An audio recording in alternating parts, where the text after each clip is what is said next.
people and gave to people who sued me, who lied on me, who betrayed me, who broke my heart and let me down. I have been betrayed so many times that when you don't betray me, I'm shocked. I'm scared to believe that you might be real.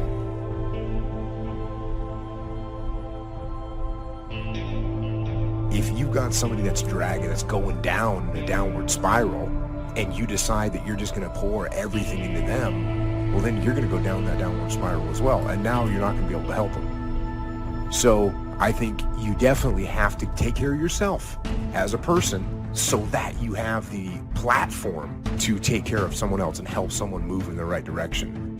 Oftentimes when you think you're helping someone, you're really just enabling them.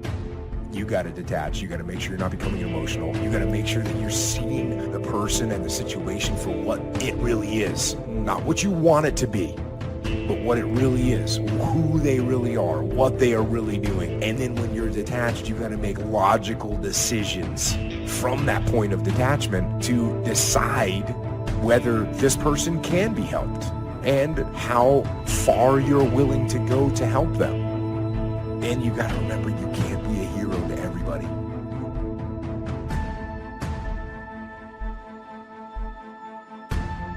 We've all been used, we've all been taken advantage of. It doesn't feel good. And when you get used and taken advantage of or manipulated, it makes you stop, think, and start looking at everybody the same way. It makes you question any and everything and everybody because you were used, manipulated, and taken advantage of. You're doing everything and operating and coming from your heart. But unfortunately, other people have malicious, evil, and vindictive intentions towards you. And all you have to do is forgive those, but more importantly, learn from it. Experience is your highest truth. And I don't want you to ignore the truth. I don't want you to disown the experience. There was an open hand from your heart to help somebody get on their feet. And once you took their hand, they took that same hand that you helped them get up with, turned it into a fist, and tried to figure out a way to knock you out.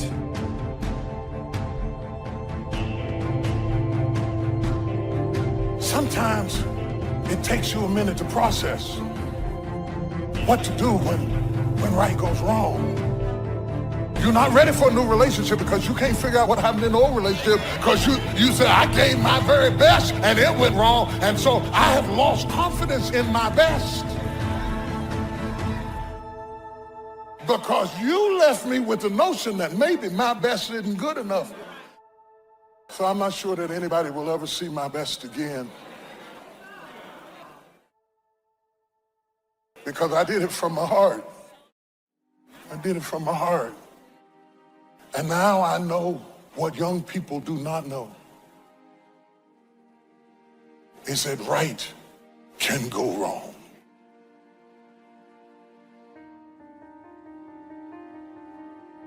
People who are not your children, you are under no obligation to help people. You're not responsible for another adult's happiness, well-being, or welfare. You're not responsible for that, nor should you make yourself responsible for another person. Take that pressure off you. First of all, if they didn't have your number, what would they do? I always say that. You're her friend. She's not your friend. You have a one-sided friendship. So what you gotta do is you gotta even it out. Just when the phone rings, you know not to answer because she wants something.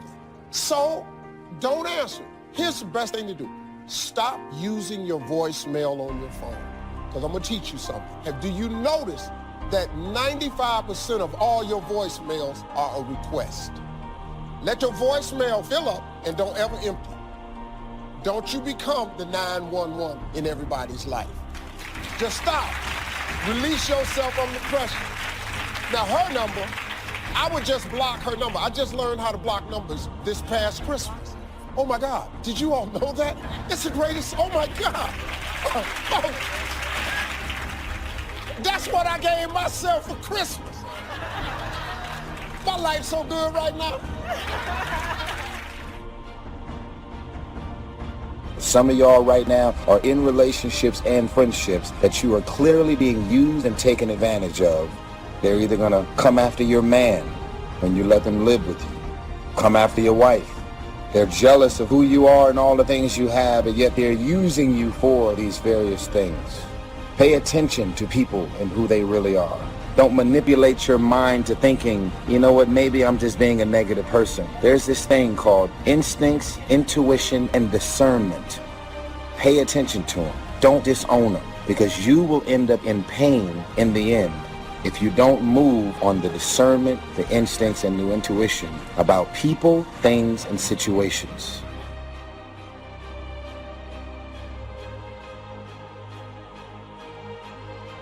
Despite the fact that these are some of the clearest, most easily recognized elements of strong character, in the real world, they're also some of the most difficult to find. It seems it's always been that way.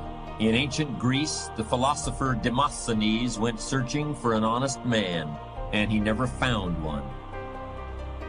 I've been fortunate. I think I've known a great many honest people. But if I measured that number up against all the less than ethical people I've encountered, I guess I'd have to admit that even in my experience, honesty and integrity are rather rare. Why is that? I hope to provide some answers. I want to start talking about honesty by looking at the exact opposite of honest behavior. There was a time when telling a lie was very serious business. I'm speaking now of the days before lawsuits and legally enforceable contracts. In those days, lying was a very serious matter. It was also very serious if you accused someone of lying. Today, a breach of integrity in a business matter might mean calling in the lawyers. But for hundreds of years in the past, calling someone a liar was the most common way to provoke a duel. At first with swords, later with pistols. Dishonesty was treated like a personal insult that demanded immediate redress. You have to think. You can't just feel. You have to think. You know, even when you're taking care of kids, part of what you're doing is being compassionate. But if you're too compassionate towards your kids, then you do everything for them. And if you do everything for them, then they grow up useless and they never leave and they hate you and they hate everything else too. It's a bad idea. You know, there's a rule if you're working in a place like a nursing home. And the rule is, it's a harsh rule, do not do anything for the people that you're taking care of that they can do for themselves. And so if they have to struggle to feed themselves, you don't bloody well intervene and feed them. You let them maintain their damn independence. And you have to be a hard-hearted bastard to do that, you know, to watch someone struggle like that. But you're furthering their medium to long-term independence and development, and you do the same thing with your children. Treating your children like they're endless, permanent victims is a very bad idea. And one of the problems with being really strong is that no one ever asks you if you're okay. No one ever comes to you in the same way that you generally reach out to other people, and I know because I've experienced this. I tend to be the rock that most people lean on, and where is it and how is it that you can find someone that can pull you up? It has been a challenge of mine, and it's something that really used to bother me at a real visceral level for so many years. I'm to the point where I wanted to cry. Because it's like, who can I lean on? And I know that's your problem. I know that's what you're dealing with. And you're asking me, how do I go find a mentor? How do I find someone that can support me? What I've found is that there are two types of mentors that have been most valuable in my journey to becoming a stronger version of myself. That through books. You're going to find that there are certain individuals who have written volumes and volumes of text that will support you in almost every area and endeavor in your life. But you also need someone who's there with you, who's talking to you, who you can touch and see, who's going to support you. And it's not easy to find that type of person. In fact, those that are more able to help you than others in that regard are really busy. Their time is spoken for on so many different levels. When I say I have mentors and I go see mentors, it's not that I was so lucky that some older man took me under his wing. But to get the undivided attention of someone who you know has that magnetic strength that we mentioned earlier that you have, you're going to have to trade a portion of your energy with that person so that they can give you that, because their time is valuable.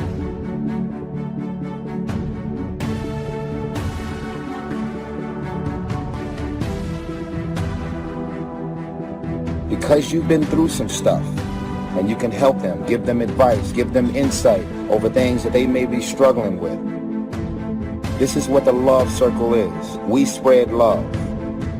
I got 18 million followers because I've been spreading love. That's what this is about, nothing else. I don't care about the numbers if I'm not trying to impact and change lives. When people write comments and tell their stories, respond to 10 people without you knowing you have signed up to be a part of the love circle. I love you. Tag whoever needs.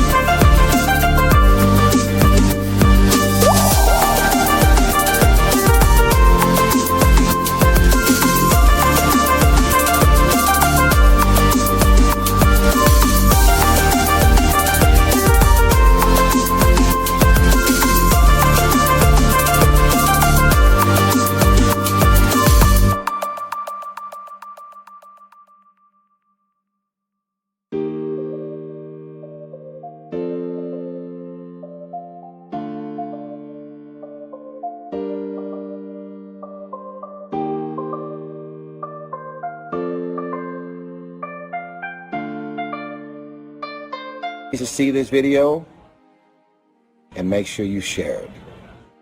Everyone knew the big problems that could result if you got caught, so lying to another person took a certain amount of, what's the right word, foolish bravery maybe. But there's no such risk today, is there? Some people lie all the time without thinking about it. Most people know when they're being lied to, which they may find irritating, but they just accept it. Maybe they decide to become liars themselves. In any case, very few duels are being fought. To explain this, I think we can make a comparison between how some people today feel about lying and how they feel about money. It used to be you either had money or you didn't. When you bought something and the bill came, you had to pay it or there was an immediate problem. There were only two alternatives. You took care of your debts or you were a thief. Some people would literally take their own lives if they couldn't honor their debts. I'm sure we agree that's not exactly true any longer. Many people don't feel the same kind of personal responsibility about paying debts promptly. And today, of course, we can put off paying for our purchases as long as we can make the minimum payment on our credit card. That pain that comes with having to shell out hard cash for something, the pain of maybe having to give something up in order to have this thing, we can avoid that pain. We can put it off indefinitely as plastic debt. Of course, there's going to be a high rate of interest on that debt, and the balance due can quickly mount up, but most people don't even think about that. It's a price they're willing to pay in order to have exactly what they want right now. There are many situations where it's painful to tell the truth. It's painful in just the same way that paying a big fat bill is painful. In fact, we even use the same words to talk about paying debts and telling the truth. We may talk about somebody's word being like money in the bank. We talk about being held accountable, about having to account for yourself, about being called to account. If you've done something that you're really not proud of and you're called to account for it, well, what does that feel like? How do you handle it? What are your options when you've got to explain something that makes you uncomfortable? Well, it's a bit like that moment of decision when the credit card bill comes every month. If you want to pay off the whole balance, there may be some pain and sacrifice involved. You may have to grit your teeth. You know that your life will be simpler in the long run, but it's going to hurt a little right now to pay off the new golf clubs or the new computer. Or how about the 60-foot yacht? I don't actually know if you can put a yacht on a credit card, but I've certainly known people who would if they could. Gritting your teeth and paying in full can hurt. So quite often it seems easier to pay the minimum and delay the pain until next month. It's easier to float the truth of your finances off into a little imaginary plastic flying carpet and sail it into the mailbox. Of course, it's not really a flying carpet. It's more like a boomerang that's going to come around and hit you in the back of the head someday. But as Scarlett O'Hara once said, I guess I'll think about that tomorrow. For the time being, it's gone with the wind. Let me give you some good advice about avoiding a bankrupt character. Pay your ethical debts. Keep your integrity in the black. Face ugly realities with the truth as soon as they appear. When you feel that temptation to hedge, resist it immediately. Don't treat it casually. Treat it like a grease fire in the kitchen that you've got to put out before it burns your house down or fills the whole place up with so much smoke that you can't see where you're going anymore. Because that's exactly what will happen when your ethical capital runs out. You just won't be able to see where you're going anymore. Here's another way that being untruthful is like buying on credit. They're both addictive.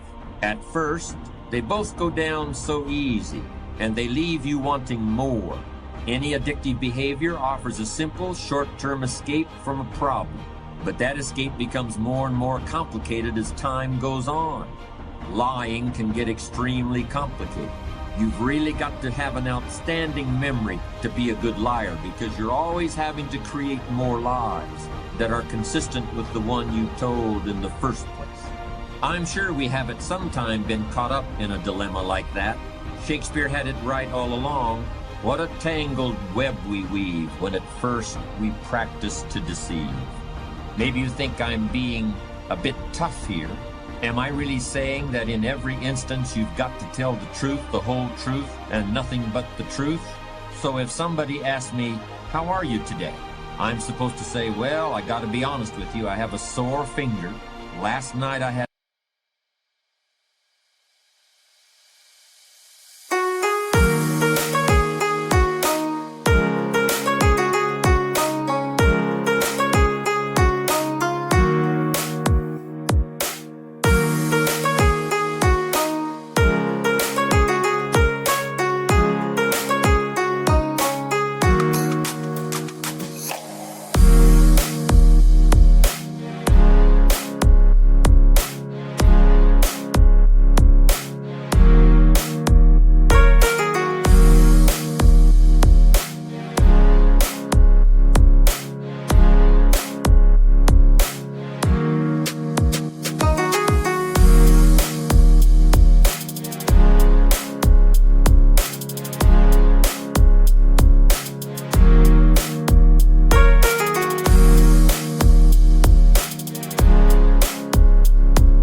got to admit that my foot hurts a little.